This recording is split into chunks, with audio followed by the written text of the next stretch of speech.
ಅನ್ನೋದಕ್ಕೂ ಕೂಡ ಅಕ್ರಮಗಳಿಗೂ ಕಡಿವಾಣ, ಹಾಳಾಗೋದಕ್ಕೂ ಅವಕಾಶ ಇಲ್ಲ, ಕಳೆದು ಹೋಗೋದಕ್ಕೂ ಅವಕಾಶ ಇಲ್ಲ. ಜನ ಅವ್ರ ಮನೆಯಲ್ಲೇ ಕೂತ್ಕೊಂಡು ಆನ್ಲೈನ್ ಅಲ್ಲಿ ಸರ್ಟಿಫೈಡ್ ಕಾಪಿಯನ್ನ ತೆಗೆದುಕೊಳ್ಳುವಂತ ವ್ಯವಸ್ಥೆಯನ್ನ ಮಾಡಿದ್ದೇವೆ.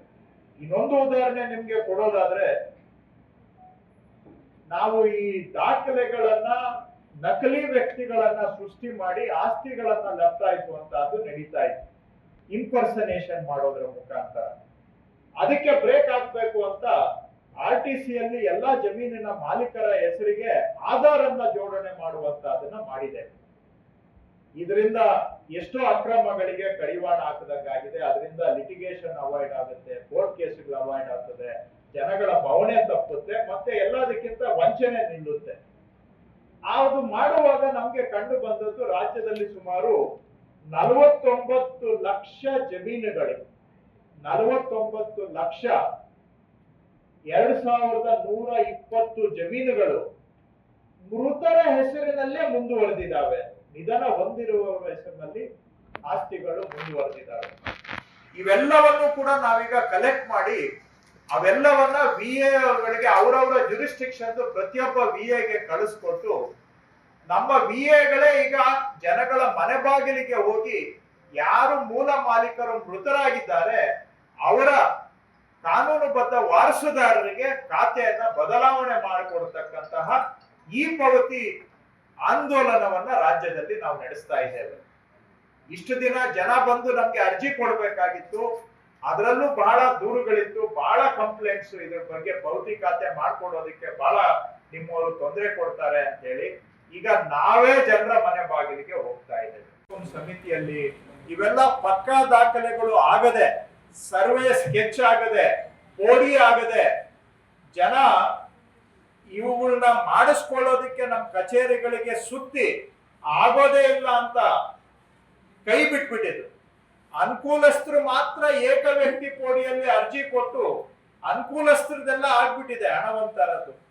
ಆದ್ರೆ ಅಮಾಯಕರದು ಆಗದೆ ಬಾಕಿ ಉಳಿದಿತ್ತು. 2013ರಿಂದ 2018 ನಡುವೆ ದುರಸ್ತು ಪೋಡಿ ಆಗಿದ್ದು ಒಟ್ಟು ಪ್ರಕರಣ ರಾಜ್ಯದಲ್ಲಿ 5800 5 ವರ್ಷದಲ್ಲಿ.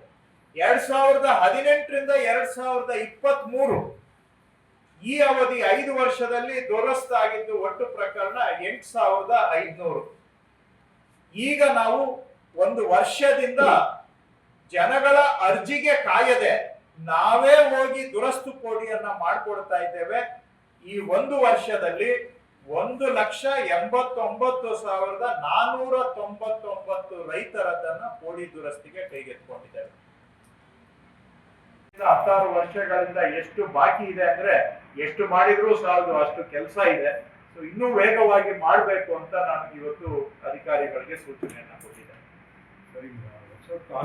ಈ ಹಿಂದೆ 2017ರಿಂದ 2020 ನಡುವೆ ರಾಜ್ಯದಲ್ಲಿ 63 ಹೊಸ ತಾಲೂಕುಗಳು ಘೋಷಣೆ ಆಗಿದೆ. ಇದರಲ್ಲಿ ಮಾನ್ಯ ಸಿದ್ದರಾಮಯ್ಯ ಅವರು ಮುಖ್ಯಮಂತ್ರಿ ಇದ್ದಾಗ, ತದನಂತರ ಕುಮಾರಸ್ವಾಮಿ ಅವರು, ತದನಂತರ ಮಾನ್ಯ ಯಡಿಯೂರಪ್ಪನವರು ಈ ಸಂದರ್ಭದಲ್ಲಿ ಒಟ್ಟು 63 ಹೊಸ ತಾಲೂಕುಗಳನ್ನ ಘೋಷಣೆ ಮಾಡಿದ್ರು. ಆದ್ರೆ ಘೋಷಣೆ ಮಾಡಿದಂತ ಹೊಸ ತಾಲೂಕಿಗೆ ಬೇಕಾದಂತಹ ಅಗತ್ಯ ಮೂಲಭೂತ ಸೌಕರ್ಯಗಳನ್ನ ಕೊಡುವಂತ ಕೆಲಸ ಹಿಂದಿನ ಸರ್ಕಾರದವರು ಮಾಡಲಿಲ್ಲ. ಹಂಗಾದ್ರೆ ಏನು ಅಂತ ಕೇಳ್ಬೋದು. ಬೇಸಿಕ್ ನೆಸೆಸಿಟಿ ಅಂದ್ರೆ ಒಂದು ತಾಲೂಕಾ ಕಚೇರಿ ಆದ್ರೂ ಇರ್ಬೇಕು. ಯಾಕೆಂದ್ರೆ ತಹಶೀಲ್ದಾರರು, ಸರ್ವೆ, ಇವರು ಅವರು ಈ ಖಜಾನೆ ಎಲ್ಲಿ ಕೂತ್ಕೋಬೇಕು?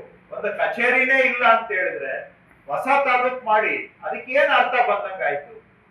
ಸೊ ಹೋದ ಸರ್ಕಾರದಲ್ಲಿ ಇದ್ದ ಅವಧಿಯಲ್ಲಿ ಅವರು ಬರೀ 14 ಮಾತ್ರ ಹೊಸ ತಾಲೂಕುಗಳಿಗೆ ತಾಲೂಕು ಆಡಳಿತ ಕಚೇರಿಯನ್ನ ಸ್ಯಾಂಕ್ಷನ್ ಮಾಡಿದ್ರು. ಒಟ್ಟು ಹೊಸ ತಾಲೂಕು 63, ಆದ್ರೆ ಕಚೇರಿ ಮಂಜೂರಾಗಿದ್ದು ಬರೀ 14 ತಾಲೂಕಿಗೆ ಮಾತ್ರ.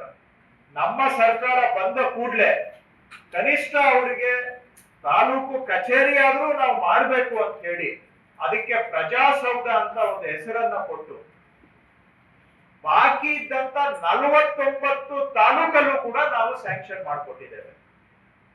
ರಿಪೀಟ್ ಮಾಡ್ತೇನೆ, 63 ತಾಲೂಕಲ್ಲಿ ಹೋದ್ ಸರ್ಕಾರ ಮಂಜೂರು ಮಾಡಿದ್ದು ಬರೀ 14 ತಾಲೂಕಿಗೆ ಪ್ರಜಾಸೌಧ ಕೊಟ್ಟಿದ್ರು.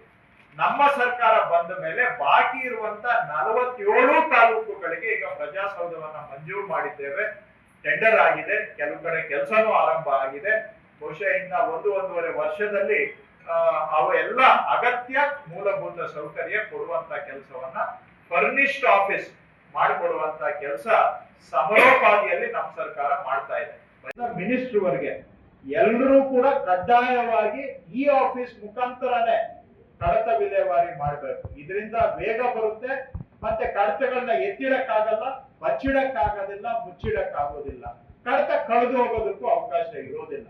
ಸೊ ಈ ಆಫೀಸ್ ಅನ್ನು ಕೂಡ ಕಡ್ಡಾಯ ಮಾಡಿ ಇಲಾಖೆಯ ಕೆಲಸ ಕಾರ್ಯದಲ್ಲಿ ವೇಗ ಅಷ್ಟೇ ಅಲ್ಲ, ಒಂದು ಉತ್ತರದಾಯಿತ್ವ, ಅಕೌಂಟಬಿಲಿಟಿ, ಆನ್ಸರಬಿಲಿಟಿ ಮತ್ತು ಒಂದು ಪ್ರೊಫೆಷನಲಿಸಂ ಅನ್ನ ತರುವಂತ ಪ್ರಯತ್ನವನ್ನ ಮಾಡ್ತಾ ಇದ್ದೇವೆ. ಈ ಹಿನ್ನೆಲೆಯಲ್ಲಿ ನಮ್ಮ ಇಲಾಖೆಯಲ್ಲಿ ಬಹಳ ಒಂದು ಪ್ರಮುಖವಾದಂತಹ ಕಾರ್ಯಕ್ರಮ ಅಂದ್ರೆ ಹಳೇ ತಾಂಡಗಳು, ಹಟ್ಟಿಗಳು, ಮತ್ತೆ ಕೆಲವು ಕಡೆ ಕ್ಯಾಂಪ್ ಅಂತ ಕರೀತಾರೆ, ಆಡಿಗಳು, ಕಾಲೋನಿ, ಗೋವಿ ಕಾಲೋನಿಗಳು, ಈ ರೀತಿಯಾಗಿ ಇವೆಲ್ಲ ವಾಸ್ತವದಲ್ಲಿ 16 ವರ್ಷದಿಂದ ಜನ ಅಲ್ಲಿ ವಾಸ ಮಾಡ್ತಾ ಇದ್ದು, ವಾಸ್ತವದಲ್ಲಿ ಅದು ಊರಾಗಿದೆ, ಆದ್ರೆ ಇಲ್ಲಿವರೆಗೂ ಅವ್ರಿಗೆ ದಾಖಲೆಗಳಾಗಿಲ್ಲ. ಅದಕ್ಕೆ ಊರಿಗೆ ಗ್ರಾಮದ ಮಾನ್ಯತೆ ಇಲ್ಲ ದಾಖಲೆಯಲ್ಲಿ, ಮತ್ತು ಆ ಜನಗಳಿಗೆ ಹಕ್ಕುಪತ್ರ ಕೂಡ ಕೊಟ್ಟಿರ್ಲಿಲ್ಲ. ಇವೆಲ್ಲ ದಾಖಲೆ ರಹಿತ ಮನೆಗಳು, ದಾಖಲೆ ರಹಿತ ವಸತಿ ಪ್ರದೇಶಗಳು. ಇದನ್ನ ಒಂದು ದೊಡ್ಡ ಆಂದೋಲನದ ರೂಪದಲ್ಲಿ ಇವರೆಲ್ಲರಿಗೂ ಪಕ್ಕಾ ದಾಖಲೆಗಳನ್ನ ಮಾಡ್ಕೊಡ್ಬೇಕು ಅಂತ ನಮ್ಮ ಸರ್ಕಾರ ಪ್ರಯತ್ನ ಮಾಡ್ತಾ ಇದೆ. ಇದಕ್ಕೆ 2016ರಲ್ಲಿ ನಾವು ಕಾನೂನನ್ನ ತಿದ್ದುಪಡಿ ಮಾಡಿದ್ದೇವೆ. 2017ರಿಂದ 23ರವರೆಗೆ 1 ಲಕ್ಷ ಹಕ್ಕುಪತ್ರಗಳನ್ನ ಕೊಟ್ಟಿದ್ರು. ನಮ್ಮ ಸರ್ಕಾರ ಬಂದ್ಮೇಲೆ ಬ್ಯಾಲೆನ್ಸ್ ಇರುವಂತ ಎಲ್ಲರಿಗೂ ಹಕ್ಕುಪತ್ರ ಕೊಡ್ಬೇಕು ಅಂತ ದೊಡ್ಡ ಒಂದು ಆಂದೋಲನವನ್ನೇ ಮಾಡಿ ಈಗ ಒಂದು 2,20,000 ನಮ್ಮ ಸರ್ಕಾರ ಬಂದ್ಮೇಲೆ ಕುಟುಂಬಗಳಿಗೆ ಹಕ್ಕುಪತ್ರ ನಾವು ಮಾಡಿದ್ದೇವೆ. ಹೋದ ವರ್ಷ 1,10,000 ಕೊಟ್ಟಿದ್ದೇವೆ ಹೊಸಪೇಟೆಯಲ್ಲಿ. ಈಗ ಮತ್ತೆ 1,10,000 ಕೊಡ್ಬೇಕು ಅಂತ ತೀರ್ಮಾನ ಮಾಡಿ ಇದೇ ಫೆಬ್ರವರಿ ತಿಂಗಳು 14 ಹಾವೇರಿಯಲ್ಲಿ 1,10,000 ಕುಟುಂಬಗಳಿಗೆ ಈ ಹಕ್ಕುಪತ್ರವನ್ನ ಕೊಡುವಂತ ಕಾರ್ಯಕ್ರಮವನ್ನ ಮಾಡ್ತಾ ಇದ್ದೇವೆ.